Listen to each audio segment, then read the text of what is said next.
नमस्कार मित्रों, स्वागत है हमारे इस वीडियो नंबर 2 पर। आधुनिक भारत के इतिहास है, मॉडर्न हिस्ट्री ऑफ इंडिया। और ये हमारा वीडियो नंबर 2 है। इसमें भी रोज की भांति मैं आपको 100 प्रश्न करवाऊंगा। इसकी प्लेलिस्ट आपको नीचे डिस्क्रिप्शन में मिल जाएगी या फिर वीडियो चैनल विजिट कर लीजिएगा तो आपको वहाँ मिल जाएगी। अगर आप UPP, constable, UPSI, UP triple SC पेट आदि परीक्षाओं की तैयारी कर रहे हो तो आपके लिए ये जो है वीडियो उपयोगी होने वाली है। तो चलिए शुरू करते हैं आज के हमारे पहले प्रश्न से। आज का हमारा पहला प्रश्न है, कह रहा है भारत में ब्रिटिश शासन के दौरान रैयतवाड़ी व्यवस्था किसके द्वारा तैयार की गई थी?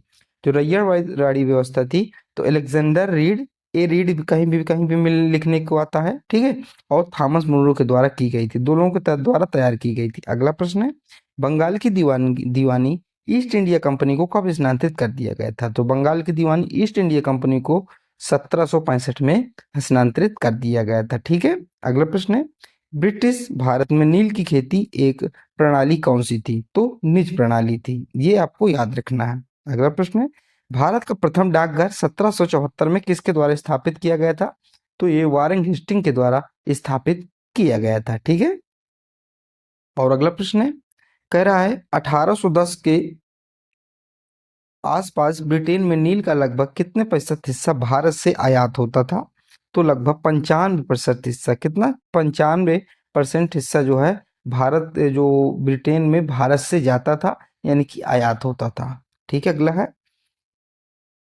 1942 में द्वितीय विश्व युद्ध में अपने प्रयासों के लिए पूर्ण भारतीय सहयोग और समर्थन प्राप्त करने के लिए ब्रिटिश मिशन कौन सा था? तो क्रिप्स मिशन था। कौन सा? क्रिप्स मिशन था। अगला प्रश्न है, महात्मा गांधी ने क्रिप्स मिशन को क्या कहा? तो जो महात्मा गांधी थे उन्होंने क्रिप्स मिशन को पोस्ट डेकेड चेक कहा है, ठीक है, पोस्ट डेकेड चेक कहा है। तो यहाँ से हमारा सही उत्तर होगा। अगला प्रश्न है, बच्चों को रोजगार को नियंत्रित करने के लिए पहला कारखाना अधिनियम 1881 किसके द्वारा पारित किया गया? तो लॉर्ड रिपन के द्वारा पारित किया गया था। अगला प्रश्न है, 1800 कोलकाता के विलियम फोर्ट कॉलेज के संस्थापक कौन थे? तो ये रिचर्ड वेलेजली थे। कौन? रिचर्ड वेलेजली थे। अगला प्रश्न है, साइमन कमीशन भारत कब आया था? तो साइमन कमीशन 1928 में भारत आया था और ये 1927 में बनकर तैयार हो गया था, ठीक है। अगला प्रश्न है हमारा, केंद्र में द्वैध शासन किस अधिनियम द्वारा लागू किया गया? तो केंद्र में द्वैध शासन भारत शासन अधिनियम द्वारा 1935 द्वारा लागू किया गया। अगला प्रश्न है, भू राजस्व व्यवस्था जिसे मुनरो प्रणाली के नाम से भी जानते हैं कौन सी है? तो रैयतवाड़ी व्यवस्था है, ठीक है। अगला प्रश्न है, स्वदेशी और बहिष्कार आंदोलन की शुरुआत किसके विरोध में की गई थी? तो किसके विरोध में की गई थी? तो यहाँ से हमारा सही उत्तर क्या हो जाएगा? यहाँ से हमारा सही उत्तर होगा बंगाल विभाजन के विद्रोह में। बंगाल का विभाजन 1905 में हुआ था। आपको वाइसराय बताना है कौन था। चलिए, करजन था, मैं आपको बता दे रहा हूँ, ठीक है। अगला है, वंदे मातरम लोगों का लोकप्रिय गीत कब बना था? तो स्वदेशी आंदोलन के दौरान, ठीक है। तो ये स्वदेशी आंदोलन भी इसी के आसपास हुआ था। तो स्वदेशी आंदोलन इसमें क्या हुआ था कि आह्वान किया गया था कि लोग अपनी वस्तुएं, अपने देश की वस्तुएं क्या करें? उपयोग करें, जैसे खादी कपड़ा हो गया और चीजें हैं, और जो विदेश की वस्तुएं उसका बहिष्कार करें।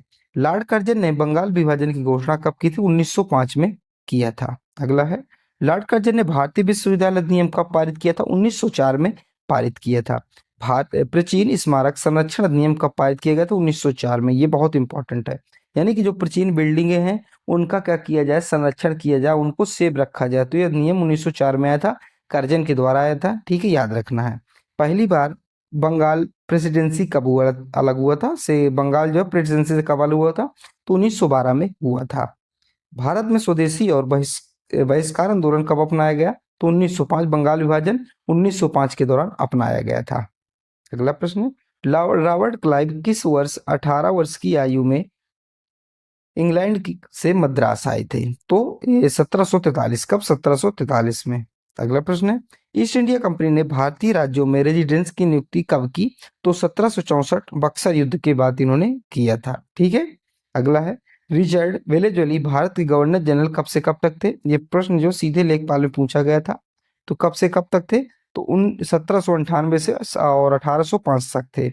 कुख्यात लॉर्निंग ऑर्डर किसके द्वारा जारी किया गया था? जनरल डायर के द्वारा। जितने भी उल्टे सीधे काम यही करता था, ठीक है। इसने हालांकि कुछ अच्छे काम भी किए, लेकिन अपने फायदे के लिए किए थे, जैसे कि रेल लाया आदि सारे काम आपको पता होगा। अगला है, 1943 के बंगाल अकाल के दौरान भारत का वायसराय कौन था? तो लॉर्ड लिलिनथिगो था। कौन? लॉर्ड लिलिनथिगो था। 1943 डेट याद रखिएगा, लिलिनथिगो था, ये डेट बहुत इंपॉर्टेंट है, ठीक है। 1878 का वार्नाकुलर प्रेस एक्ट किसके द्वारा निरस्त कर दिया गया? तो किसके द्वारा निरस्त कर दिया गया था? लॉर्ड रिपन के द्वारा निरस्त कर दिया गया था। लाया किसके द्वारा गया था? चलिए आप बताइए। 1878 का जो वार्नाकुलर प्रेस एक्ट था, किसके द्वारा लाया गया था? निरस्त तो मैंने आपको बताया, लॉर्ड रिपन के द्वारा निरस्त कर दिया गया था। कमेंट में आप बताइएगा। किस गवर्नर जनरल द्वारा यह निर्णय लिया गया कि 1856 में बहादुर शाह जफर अंतिम मुगल सम्राट होंगे? तो लॉर्ड कैनिंग द्वारा। कब? लॉर्ड कैनिंग द्वारा। इसके बाद कोई मुगल नहीं थे। देखिए मुगल आए थे 1526 में, ठीक है। 1526 में बाबर आया था ना, इब्राहिम लोधी को हरा, तो मुगल वहीं से आए थे, ठीक है। और जो है 1857 तक, 1856 की क्रांति तक ये क्या थे 1857 की क्रांति तक, ठीक है। तो लॉर्ड कैनिंग ने कहा कि ये अंतिम मुगल होगा और मुगल सम्राट के पद को ही समाप्त कर दिया। ये प्रश्न पूछा गया था। अगला है, भारतीय राष्ट्रीय कांग्रेस के गठन 1885 के सदस्य समय भारत के वायसराय कौन थे? तो लॉर्ड डफरिन थे।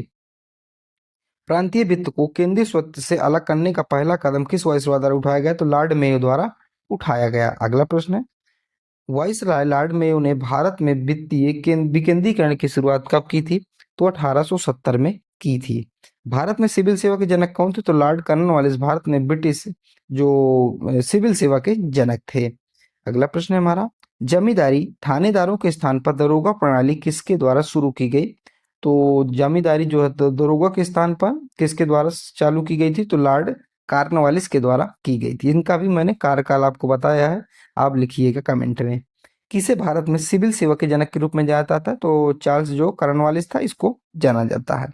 जब 1939 में भारत ब्रिटेन के साथ युद्ध में शामिल हुआ, तब भारत के वायसराय कौन थे? तो लॉर्ड लिलिनथिगो थे, ठीक है। अगला है, भारत के सांख्यिकीय सर्वेक्षण का आयोजन किसके द्वारा किया गया था? लॉर्ड मेयो द्वारा किया गया था। अगला प्रश्न है, 1793 में भारत बंगाल का स्थायी बंदोबस्त शुरू किया गया, तब वायसराय कौन थे? तो चार्ल्स कॉर्नवालिस थे। अगला प्रश्न है, किसे भारत में सांप्रदायिक निर्वाचन क्षेत्र के जनक के रूप में जाना जाता है? तो लॉर्ड मिंटो को। ये बहुत इंपॉर्टेंट क्वेश्चन है, ठीक है, मिंटो को, ठीक है। अगला प्रश्न है, भारत में वर्नाकुलर प्रेस एक्ट किसके द्वारा लागू किया गया? तो लॉर्ड लिटन के द्वारा लागू किया गया। अगला है, लॉर्ड डलहौजी किस अवधि तक भारत के गवर्नर जनरल थे? तो 1848 से 1856 तक लॉर्ड डलहौजी भारत के गवर्नर जनरल थे। अगला प्रश्न है, किसे जून 1948 तक भारतीयों को सत्ता हस्तांतरित करने की घोषणा की गई थी? तो क्लाइमेट इटली द्वारा। अगला है, किसने अवध साम्राज्य को एक चेरी के रूप में कहा? जो एक चेरी है जो एक दिन हमारे मुंह में गिर जाएगी, के रूप में वर्णित किया? तो लॉर्ड डलहौजी ने किया था। और अच्छा आप बताइए, जब मैंने अभी इसका पहला वीडियो करा इस सीरीज का, तो मैंने बताया था कि जो डलहौजी था, इसने अवध का विलय कब कर लिया था? 1800, आपको बाकी बताना है। अगला है, जलियांवाला बाग हत्याकांड किसके शासनकाल में हुआ था? तो जलियांवाला हत्याकांड बाग जेम्स फोर्ड के शासनकाल में हुआ था। कब हुआ था? 13 अप्रैल 1919, याद रखना है।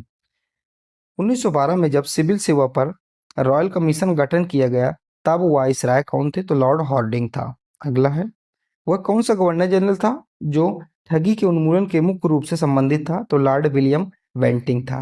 अगला है, प्रथम आंग्ल मराठा युद्ध के दौरान बंगाल का गवर्नर जनरल कौन था? तो वारेन हेस्टिंग था। अगला है, भारत का अंतिम गवर्नर जनरल लॉर्ड माउंटनबेटन था।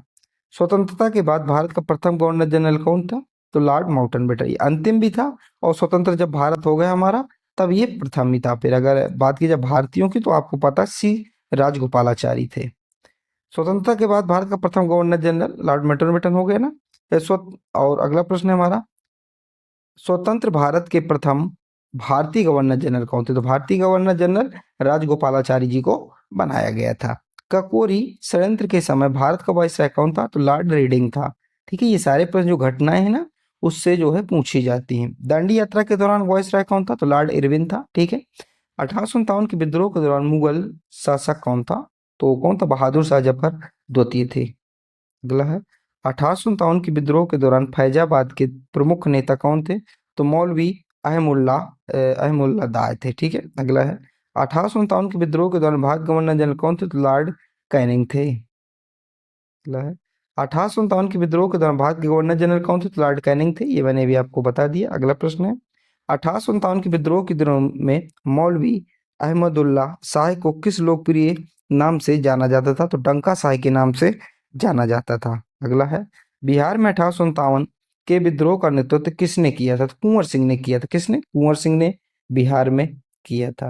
अगला प्रश्न है, 1857 के विद्रोह के दौरान भारत के गवर्नर जनरल कौन थे? तो लॉर्ड कैनिंग था। अगला प्रश्न है, भारत के गवर्नर जनरल का कार्यकाल किस अधिनियम द्वारा बनाया गया था? तो चार्टर अधिनियम 1833 द्वारा ये कार्यकाल बनाया गया था। किस गवर्नर जनरल ने यह घोषणा की थी कि बहादुर शाह जफर की मृत्यु के बाद कोई मुगल राजा नहीं होगा, यानी कि मुगल सम्राट का जो पद था उसको समाप्त कर दिया गया? तो कैनिंग ने ऐसा किया था। ठीक है, तो 1857 का जो विद्रोह लॉर्ड कैनिंग के समय ही हुआ था, तो जाहिर सी बात है जो आर्डर वार्डर है यही बनाएगा। अगला है, प्रथम विश्व युद्ध के दौरान भारत के गवर्नर जनरल कौन थे? तो प्रथम विश्व युद्ध जब हुआ था तो लॉर्ड जो हार्डिंग सेकंड थे, द्वितीय थे, ये प्रथम विश्व युद्ध के दौरान भारत के गवर्नर जनरल थे।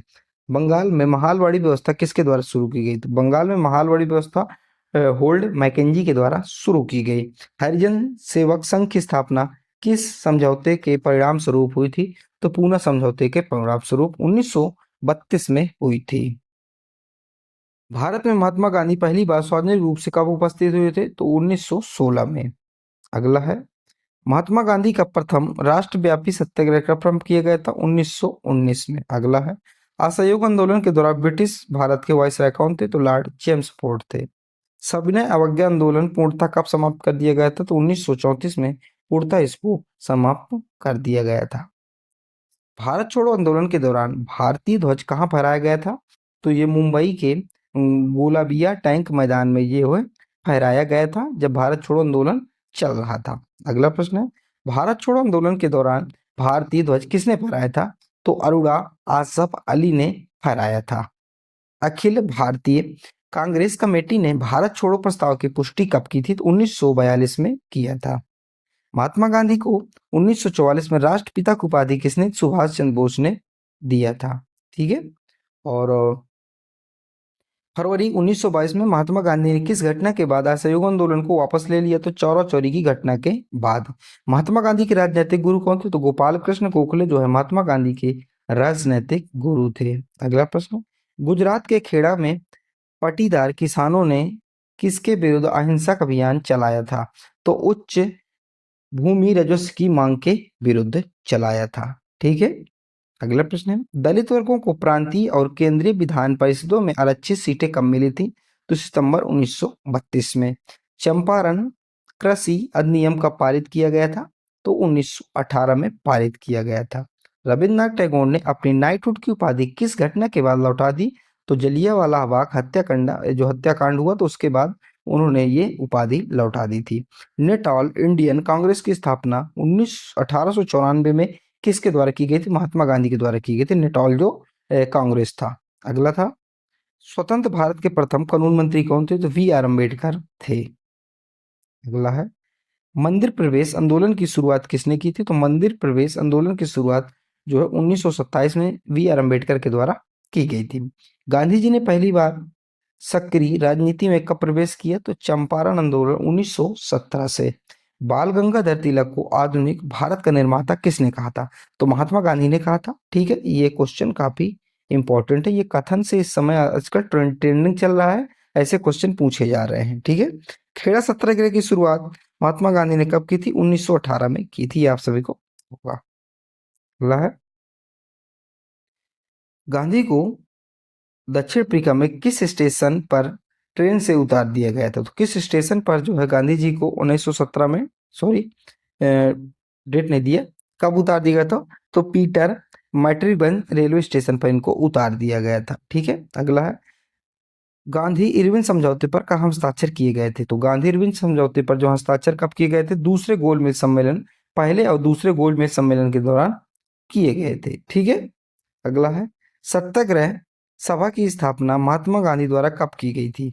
तो सत्याग्रह जो सभा की शुरुआत है महात्मा गांधी द्वारा फरवरी 1919 में की गई थी। ये क्वेश्चन थोड़ा सा कंफ्यूज है, मेरे समझ से दूसरे गोलमेज सम्मेलन में की गई थी, इसलिए जो गांधी जी है दूसरे गोल सम्मेलन 1931 में गए थे। ठीक है, तो यहाँ से आप थोड़ा सा ना इसको जो है जो 1901 क्या लिखा है तो पहला लिखा ना, इसको आप थोड़ा सा कट कर लीजिएगा, ठीक है, एडजस्ट करेंगे, माफी चाहता हूँ इसके लिए।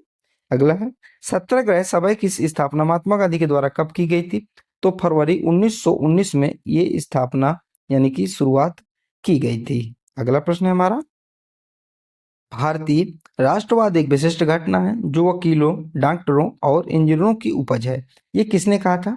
तो ये महात्मा गांधी जी के द्वारा कहा गया था। अगला प्रश्न है, जलियांवाला बाग हत्याकांड के विरोध में गांधी जी ने कौन सी उपाधि लौटा दी थी?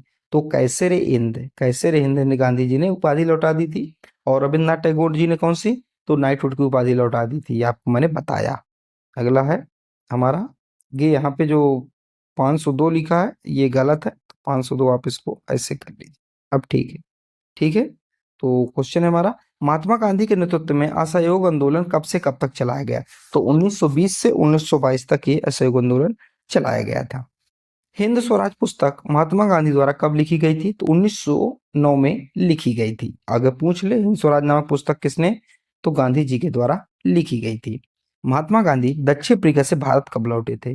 तो 9 जनवरी 1915 को, और इसी दिन भारतीय प्रवासी दिवस भी मनाया जाता है, ये याद रखना है। दांडी मार्च 1930 क्यों किया गया था? तो नमक कानून तोड़ने के लिए किया गया था, क्योंकि जो अंग्रेज थे ये नमक में भी टैक्स ले रहे थे हमसे। तो गांधी जी ने इसको कहा कि नमक हमारे खाने का क्या है, एक हिस्सा है, अमूल अंग है, तो हम इसमें टैक्स नहीं देंगे, इसी के आंदोलन चलाया गया था। और अगला प्रश्न है, या लास्ट प्रश्न है, असहयोग आंदोलन जो कि 1920 में हुआ था, सबने आंदोलन 1930 में, भारत छोड़ो आंदोलन 1942 में, नेतृत्व में किसके द्वारा? तो महात्मा गांधी जी के द्वारा किए गए थे। इस क्वेश्चन देने का मेरा विचार ये था कि आपको जो आंदोलन है थोड़ा सा डेट याद हो, जैसे असहयोग आंदोलन 1920, सविनय आंदोलन 1930, भारत छोड़ो आंदोलन 1942, ये सारे आंदोलन जो है, और सारे जो बहुत सारे आंदोलन से, जैसे खेड़ा आंदोलन, चंपा आंदोलन, ये सारे आंदोलन जो है महात्मा गांधी जी के द्वारा किए गए थे। 1915 के बाद जब आ गए थे तो सारे आंदोलन जो है महात्मा गांधी के द्वारा अधिकतर किए गए थे, ठीक है। तो वीडियो नंबर 3 आपके सामने जल्दी आएगी। चलिए मिलते हैं अगली वीडियो पर, जब तक के लिए जय हिंद, जय भारत।